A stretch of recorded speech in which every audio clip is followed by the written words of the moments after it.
Ta-da! Ta-da! Terrific. The magic of technology. The internet. What would we do without it now? A lot less, I think. Or maybe be a lot quieter. I don't know. Hi, Doug. How are you? Good. How are you? Oh, I'm getting there, one day at a time. One day at a time. Okay. We're just going to give a minute to let some folks join. Are we live right now? We're live right now, yeah. That's what the live button says, I guess. It took me a while to figure that out because I'd get on and I'd be like fixing my hair and like getting it back. And then, someone on my costume was like, yeah, you're live. Awesome. Yeah, no time to waste here. Cool. Super happy to see a lot of our network members joining from across the country. That's awesome. Neat. And we'll get started. People will join us as we go along. So Doug, Braden, have we ever met in person? I think maybe really briefly at the AGM in January for like a hot second. I waved at you as I walked by, maybe. I was the noisy guy telling jokes. We know each other well from social, and because we at Actua are such big fans of the work that you do at InkSmith. So you're the Chief Technology Officer of InkSmith. Mm-hmm. We're going to talk about that. But really happy to have the chance to talk to you today. We've been having these amazing Friday Insta conversations with the coolest people, and we'll see. We'll see. Keep the streak alive. And it's been amazing. And the theme that, even though we've had like cyber experts and an astronaut last week. Ooh, and big shoes, great. And kind of math experts, but the theme that's run through all of it has been around innovation and tools and kind of strategies that people are using right now, because we have parents watching, we have maybe some youth with those parents watching, we've got groups that are out there doing engaging youth with science and technology. So the conversation's really been around how this moment in time is among many other things an opportunity for us to really bolster innovation and show how innovative we are as a country.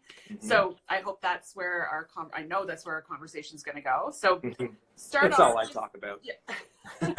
Tell us, Doug, about you. What you're currently doing at InkSmith. We're going to get into all the pivots that you've been doing, but just give us a bit of your background. How did you end up as the CTO of InkSmith? So I was born at a very early age. I moved out to Ontario about 5-ish years ago. My wife is doing a PhD at UWaterloo, so we moved together. And then I met Jeremy, about 4 years ago. So InkSmith was Jeremy back then. He had just started, so I thought it was a cool opportunity. I really liked Jeremy, but also the ideas that he had around 3D printing, education, what we could do with that space. So. And Jeremy is the founder and CEO of InkSmith. Jeremy Hedges, yeah. So for about the first year, it was Jeremy and I, nobody else, which was fun. So you had to do basically everything. But we grew the team over about, 4-ish years. So we were a team of 6, or 7, I should say, about 7 weeks ago. So we built the team slowly and expanded our reach across Canada for things like 3D printing and education, robotics, coding, that sort of thing. Working with teachers, students, administrators to kind of meaningfully integrate technology was the idea. Before InkSmith, I worked in the energy sector back in Alberta. I had a diploma in technology. I went to Victoria and finished off my degree in mechanical engineering. I worked in aerospace research, a little bit of sales here and there. What else did I do? A lot of stuff. So that's pretty much it. And how does InkSmith kind of pull all that together? Like we're huge fans, as I said, of InkSmith. We've had products of yours, educational products of yours on our gift lists every year. Yeah. And that's, I feel like I talk a lot about you because we do a lot of media around those gift things. Yeah. And the InkSmith climate change kits are like among the most popular. So tell us a little bit about what, prior to 7 weeks ago, what your focus was. Right. Get to what happened 7 weeks ago. Those are a great example of how we approach technology education. So the climate action kits, for those of you who don't know, are based around a microbit, which is a small little single board computer. And it's a great tool for learning how to code. It takes the code from the computer screen and puts it into something that's real, so students can physically program something. So we built a kit around that, where students can examine issues around climate change and take action to mitigate the damage that's happening in our environment. So the first climate action kit was based on land, so it's part of the SDGs with the UN, life on land. So students would learn about deforestation, for example, or fertilizer runoff into the ocean, or alternative sources of protein. So one of the courses of action they do is examine what protein farming or protein production, how that affects the atmosphere and their local environment. Then they would build an automated bug farm. So you would farm crickets. There's other ones about an automatic tree seeding robot. So it's really open-ended. There's no perfect solution. So they would learn about these issues, learn about a little bit of coding and computation and assembling a robot, design their own, and then try it out. So these were geared towards students from grade 4 and up. I mean, if you've never touched coding before, it might be a great way to start, even if you're, a parent. My brother-in-law and my 7-year-old nephew, they've been getting at microbits a lot lately, but we didn't want to just teach technology. We wanted to teach with technology and spread more social awareness around issues. So that's really a great encapsulation of what our whole goal is. And that's why we love it and put it on our list every year. It's because it does reflect what we are trying to do with technology, which is not just teach them about the tech, but actually have them apply it to something that matters to them, that matters in the world. So it's that whole concept of tech for good, but in a very real way, and a topic that kids care about. So absolutely, love that. So tell us what happened to you and to InkSmith, 8 weeks ago now, when COVID hit us all like a ton of bricks.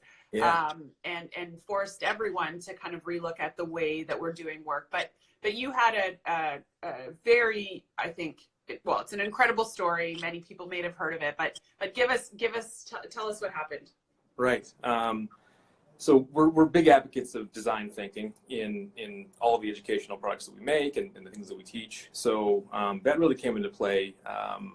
A local doctor, Dr. Neil Nake, with the local chapter of the Ontario Medical Association, approached us saying that here's this design for a face shield. So a face shield is to work in concert with a surgical mask. It prevents fomites, particulate from landing on somebody's skin, keeps them safer for when you're doing aerosolizing procedures. So it was they're in short supply because they need to be used constantly now, with COVID, patients with COVID. So there was a 3D printable headband and then a sheet of plastic that would come down from there.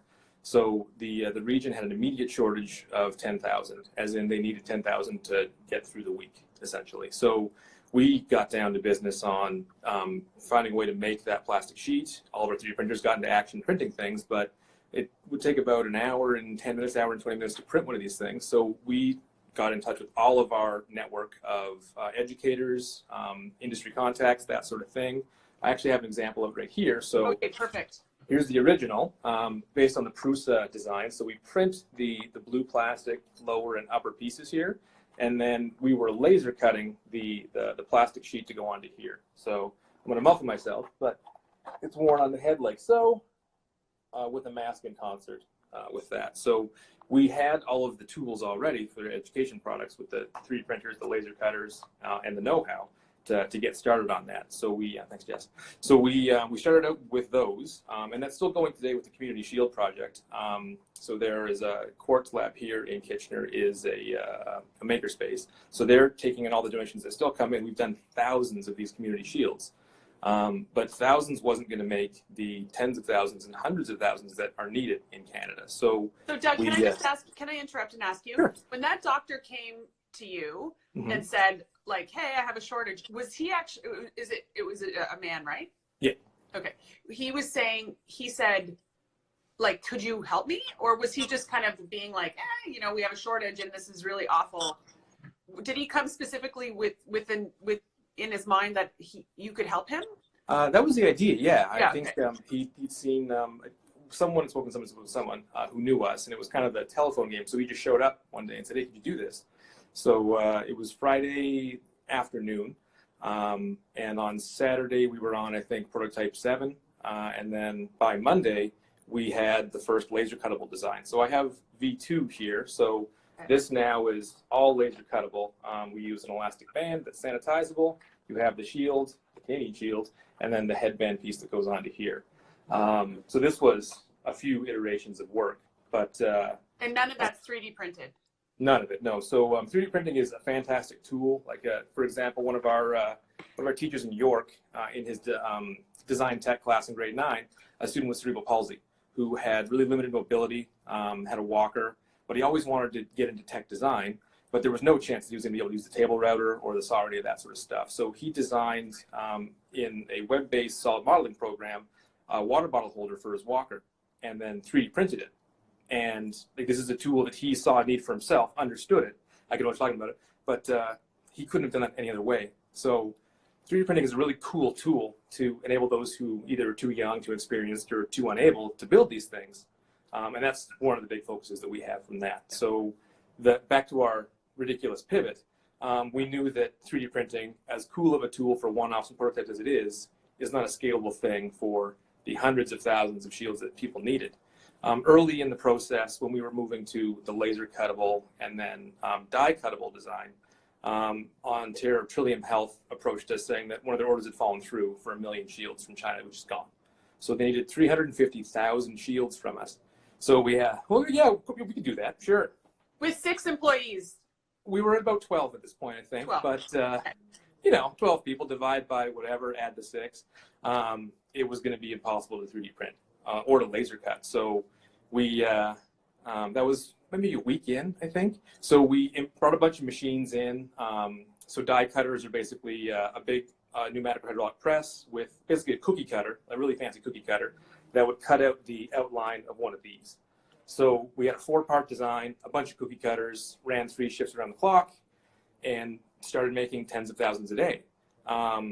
This is neat. So we had to get another facility because we just couldn't fit all the people in. We had to have 6-foot spacing or have shields up between people, which is kind of tough to do. So we're in a 40,000 square foot space now. In 29 days from the first 3D printed test article to the 3 massive CNC die presses we have now.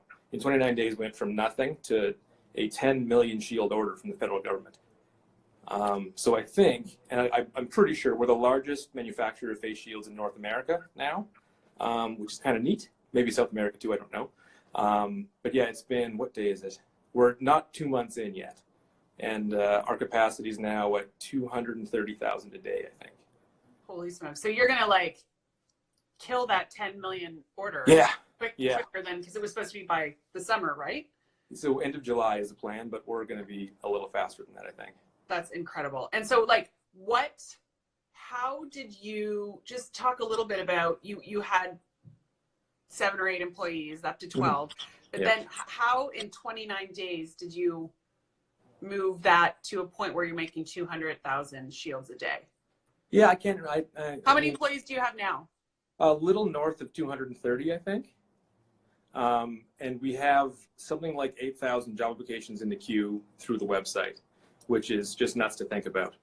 I honestly, looking back on things, it's hard to believe. I don't really understand how we pulled it off. I've continued to, I've been trying to write things down, journal a little bit, but it's hard to tell. You look up one day and there are 80 people around you, all working towards the same goal, which is just crazy. And the team we've managed to assemble, in the beginning, it was people that we knew, were people that knew of us, and they just kind of showed up. We have people who are still in high school working here, and we have people who are in their 60s working here. We have one young man, 29 days after he arrived in Canada, was working at InkSmith. So he's been in Canada for, just under 2 months now. But he was in a refugee camp in Lebanon before this. And he was studying automation engineering in Syria before that, which is just nuts. I don't know. I couldn't tell you really. It's hard to think about. And how as a core team, and I know you haven't even had time to digest this or reflect on it. I think it's great that you're writing some stuff down, because I think this is going to be obviously a really incredible Canadian story.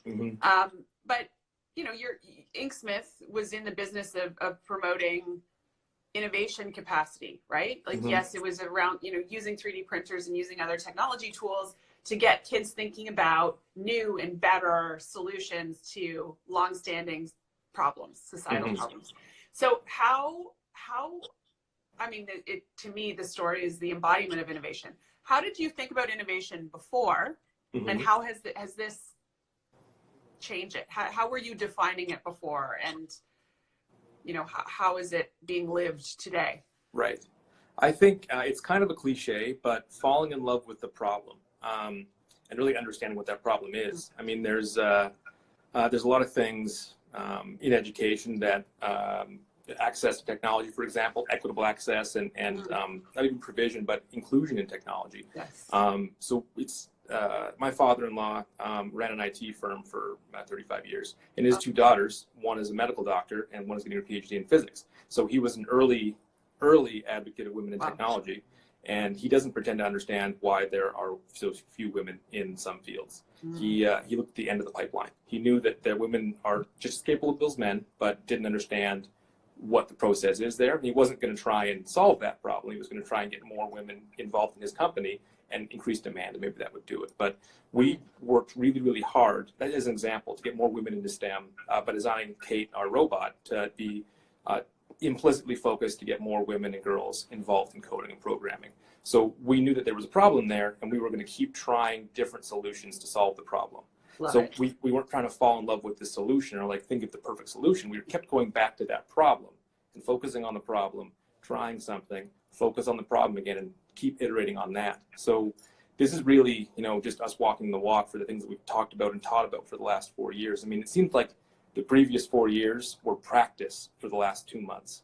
So just repeatedly getting at that problem, trying new things, and learning additive manufacturing and laser cutting super helped. And having those pieces in our office to begin with were the real stepping stones to get us there. But it's really focusing on what is the issue, what does this shield need to do, what do we want it to do, and what's important for our users. So it was crazy with Dr. Nake and then just the local hospitals around here. I think the Friday we started, on the Monday we had shields going into hospitals to see what they thought of them. So we did, I think, 37 different versions before we had something that we wanted to really beta test, and then close to 50 or 60 versions before we had that mass manufacture of the first one. We're on version 102 now, which is nuts. But that's a testament to this team. Like, everybody around the table, like to begin with, all 6 of us were thinking of different ways to do things and different ways to assemble. And then when we grew the team, there was always input from people on the floor building the thing, people packaging. We'd had users, like people who were working at the shop, we all had to have PPE on. So again, like, there's people that don't know what they look like because they're always wearing masks. No one knew I had a mustache until today. But we'd have them wear these shields all day and give us feedback on them. Different elastic band types, different sizes of things, different ways to build them. So there was constant feedback, and then constant iteration on design. I feel like I'm just talking a lot here. Is this the question we were asking? Or? Yes, I love it. No, people are loving it. The story, it's such a fascinating story, but it's so, because this concept of innovation is very nebulous, right? And we throw it around, and everybody does, right? We're promoting innovation, or we're, you know, this is so innovative, or it's elusive in a lot of ways to a lot of Canadians. And this is one of the things that I've been aware of, is like how much people aren't aware, not only of what innovation truly is, but how innovative they are, and that they have the capacity. And like, there's so many, I'm fascinated by like these kind of like home innovation studies that have been done. Like in the UAE, they did a big piece around like looking at how people innovate in their houses, like hacking stuff that doesn't work for them, and like building things to do something that solves a problem. And like, people don't think of that as innovation, right? But really, they've understood their need, and they've built a new product that actually like improves how they're doing things, or improves their lives in some ways. And so that understanding that we can all be innovative, and that most of us really are innovative, is something that we've been trying to really like increase the narrative around. So this story is like, sorry, I'm getting all these notifications. This story is really one of my favorites. I mean, we loved InkSmith to start with, but the fact that you have actually, and I love the way you said it, like walked the whole talk on this, and had such rapid feedback, and that this has happened so quickly. So, like to that end, how do you think? And now you're doing these. So the other company we should say is called Canadian Shield. That's the company, which is so clever. The company that is producing these 10 million plus face shields. And then you have InkSmith on the side. So what's happening with InkSmith, and have you put a pause on that? Is it still kind of going? And then I'm going to ask you a two-part question. Sure. And the second part is like how dramatic the changes in education have been just in the last 8 weeks, because kids aren't in school anymore. And I'm curious to know if you've had any thoughts or conversations around how you think that's going to transform education moving forward. Yeah, as much as things have been massively developing on the Canadian Shield side of things, it's been really top of mind what InkSmith in education will keep doing. We did a ton of, I think I'm supposed to be in Vancouver right now for Skills Canada, was the original plan. So we had, I would have been out of the office probably 4 days of the week from April to the end of June for all of this stuff. And there's no more leaving the office. There's no more going places, being in public. So all that was just totally washed out. So like the plan had changed pretty dramatically with that, which is, we didn't really, like, again, nobody really knew what was going to happen with education. We didn't know what was going to happen with InkSmith when all of this kind of fell out. We still do a ton of work on, we've been trying to, as much as we can, get some things out there for students to work with, kind of at home sort of thing. Right. The education sphere is going to change really dramatically. I don't think we really know what's going to happen there. We're still fully committed to remain in education. Like, there's going to be no Canadian Shield, no InkSmith thing. We're socially responsible to stick with all people we've been working with the past 4 years, and we're not done, working in education. There's so much more that we want to do, which is really cool. So whatever happens in September, things will be different. But I think it's a kind of neat opportunity. Like, we don't, how do I say this? Like you say, with innovation at home, people are more innovative than they think. And Henry Ford asked people what they wanted. It was faster horses, but he had a different idea around that, right? So we want to keep instruction and classroom culture and that sort of thing keep going, but do we want to replicate a classroom on a video call, or do we want to try something else? So educators are some of the most innovative people I know. They do more with less than basically anybody else that's out there. Tiny constraints, things that you can or can't do, and they do magic with it. So I think that it's going to be a combination of administrators supporting teachers in new, weird stuff that they want to try. I know a teacher in Stratford. She did grade 2 outdoors. So everything was done outdoors. Bring your coats if it's winter, but they would do everything. Language, science, math. I know a teacher in Lambton, Kent, who taught math with gardening. She hated doing math worksheets, so her grade 5s gardened and learned all the concepts from math in that. They had all these curriculum expectations, and she didn't use any of her paper for her photocopying budget. It was all gardening. Super cool. So I think that there's going to be teachers who are going to need a little bit more, prompting or help or support from their admin. But the ones that I see that most successful with technology, with innovation, with that sort of stuff, are supported, and they feel comfortable trying out this new and crazy stuff. So if we have more project-based learning, or passion-based learning, even to have an open-ended project for students to be assigned on a Monday and then check in on a Wednesday and then see what they have on a Friday, to demonstrate these things like, I want you to go and figure out, like, what trees do you have in your neighborhood and why, that sort of thing. These are all just off the top of the head, but it's going to be really different from now to the end of the school year. But I wonder what's going to happen in September. But I'm really hopeful. I think that what is going to happen is going to be a combination of creativity and people getting to try things that they might not have been able to try before. It's not an excuse, but it's definitely a compelled reason to try something new and different. Instead of trying to have a classroom on the computer, you could try to have a classroom outside of the classroom. Absolutely. That's one of the things that I hope for here is that there is a recognition and space to actually relook at the system, because I think you described it perfectly. There's so many incredible educators and that know that the way that things have been taught traditionally, it's not what we need now. Mm-hmm. They have the passion and the talent and the brilliance to actually do something different, but the system is so antiquated in the way that it's structured. So that's what I hope. I hope that there are changes that are that allow that to come to life. My next question was really going to be about, like, how do we make sure that more young Canadians have the skills and the mindsets to actually think like InkSmith thought, like because that's not every company could just, every team of 7 people could say, okay, well, I'm just going to go buy this, these manufacturing materials and just like make these, like, there's a culture there that existed that Right. that we have a lot of in Canada, but we need to make sure that we have a lot of in the future. So how do we do that? How do we make sure that I call it the innovation muscles are exercised? Right.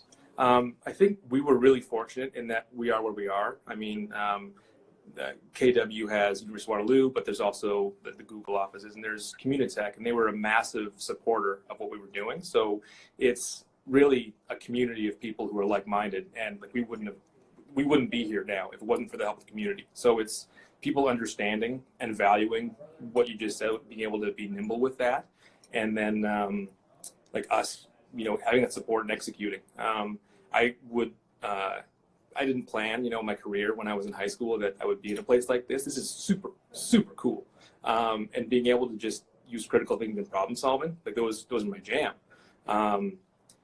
Causing problems and then solving them sometimes. But I think those are critical things, that there isn't any one solution to a problem. Sometimes in math there is, but there are different ways to get to that solution, and there are always going to be different ways to do something. So people are innovative. Like you say, there's people doing things at home, and people have been at home for a while, so they're doing more hacks at home probably. Yeah. That's so true. I read this morning that many more students who are graduating high school this year are considering a gap year between now and going to post-secondary, because they don't know what that's going to look like in September either. Like, there's quite a few schools that are going fully remote or partially remote. And to be honest, I wish I had done that. I went to university out of high school and didn't make it. I made through 2 years and then dropped out. Went traveling and backpacking and figured myself out. But the advice that I would give is to maybe try a non-traditional path. Try something after high school you can work, or try a trade, or try something that's different there. But I think a key to the innovation muscles, innovation coming, whatever you want to call it, is to try some non-traditional things. Like, we had to learn what a die cutter was and then build one. So Right. it's the comfort in not knowing, and knowing that you'll get there. Yeah, there's lots of things you could say, but just maybe not ignore the standard things that exist out there, because there's a reason things are done the way they are sometimes, but try something else sometimes too. When you find something that doesn't work, that's great, because you're that much closer to something that does work, and you're going to learn more by failing than you are by succeeding. Eventually you get to succeeding. We don't want to just fail, but we're on version 102, so that tells you something. So what's next now? Like, you're going to fulfill this order. Like, what comes next? Are you going to keep that other company going? Are you going to reship back to InkSmith? Like, I know, obviously, who knows? Your answer could change tomorrow. Yeah. But what's the thought? We absolutely, we have a responsibility to keep the education sector going, and we will do that. We're in a position now to do more than we have before with the resources and team that we've built. And there is a big demand for, onshoring of manufacturing for PPE specifically, because we don't want to be in a place, or Canada doesn't want to be in a place in the future where we need to look for things elsewhere. If we can make all of these things here, we're secure and we're safe with that. But there are other things that we want to do to bring manufacturing back to Canada. So there's lots and lots of different technologies that are out there. So to make a very long answer really long, continue to grow and develop new cool things in education, and to make more things here. Yeah. What those are, we'll figure that out. And I think that is I think that's just an incredible piece of this innovation ecosystem, which is it's amazing to get, to look to other countries to get, certain products, but for things like this, we got to make sure that we are prepared and have that capacity in Canada. And I think it speaks a lot to because there's a lot of discussion about what else we could do or, you know, what we need to do differently. But I think it does speak to the fact that there is this capacity in Canada with, you know, given the right motivation and the right resources quickly, you know, we can make that happen. So I just think it's the greatest story. So we're just kind of wrapping up, but what are you doing this weekend? Working. Did you say working? Yeah, I had my first day off. I want to say day 43. I took a day off, which was nice. Didn't answer an email. Basically just slept the whole time. But there were some stretches in there. I think everybody was here for 17, 18 hours a day. It was nuts. Yeah. But there's something incredible in that too, right? Yeah. You're building something that you know is like saving lives, literally. Yeah. And so useful. And that part you talked about with end user need, I think is like one of the most exciting things to talk about, which is just like empathy, right? It's really empathy, like thinking about what someone else needs and getting there and understanding what that is. Yeah. So I love every part of it. Me too. I hope you get a little break this weekend. I mean, not unless if you want one, because we'll see. I think it would be. I totally get it. I would love to be in that space. It's like the most exciting thing to be working on. So congratulations to you. Thank and you. to all of your team, and we'll continue to love promoting InkSmith products, and we'll be cheering you on from the sidelines. So. Awesome. Thanks so much for having me on. Really nice to talk to you. Good luck. Cheers. Take care. See ya.